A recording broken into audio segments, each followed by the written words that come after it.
ज्याला थोडी जास्त वाटणी गेली त्याच्या पोरीचं लग्न निघालं. पोरीचं लग्न निघालं.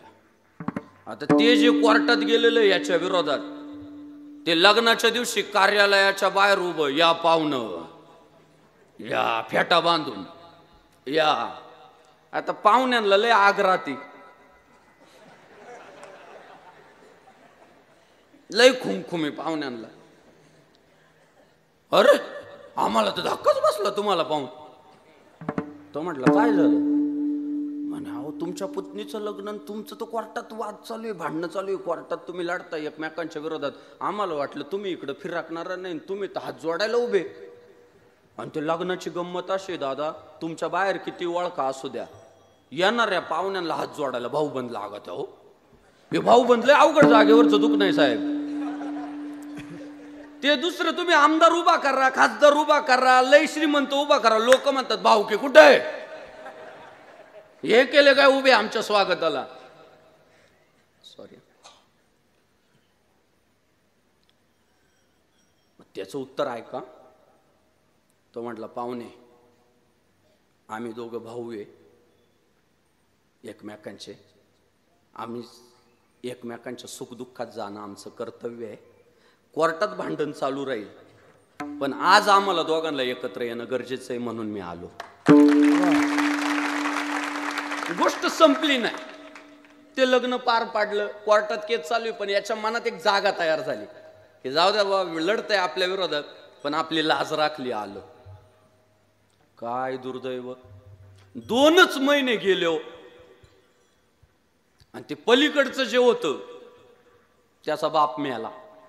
मेला बाप. आता बाप मरतोच ना, मेला.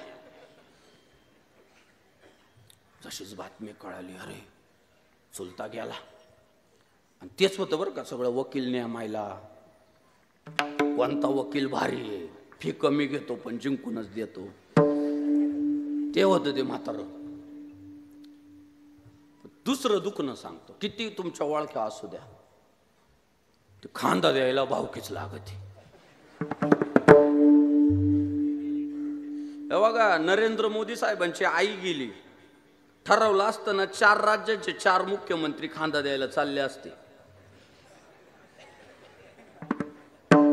आपलं तर अख्खं मंत्रिमंडळ पळत गेलं असतं.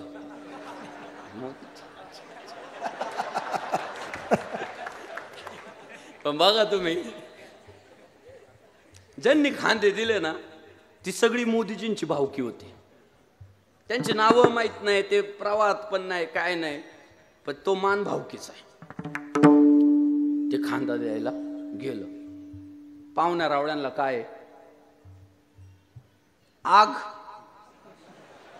एवढं दुःखद वातावरण आहे, कोणी कोणाशी बोलाना, सगळ्यांना वाईट वाटतंय, तरी एक खुमखुमे आलेलं आलं, जवळ चालायला लागलं. त्याच्या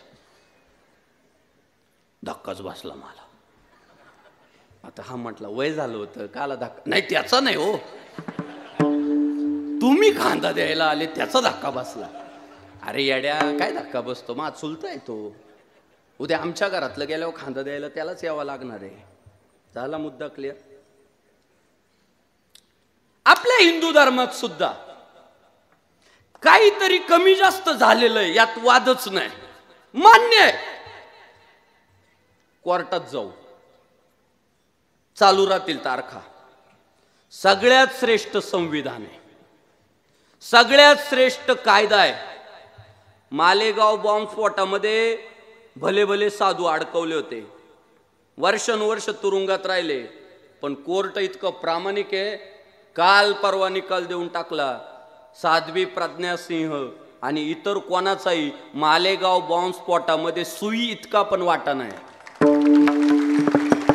दिला ना कोर्टानं निकाल. अजून एक बॉम्बस्फोट झाला होता रेल्वेचा मुंबईत, त्याच्यात काही जिहाद्यांची नावं लावली होती.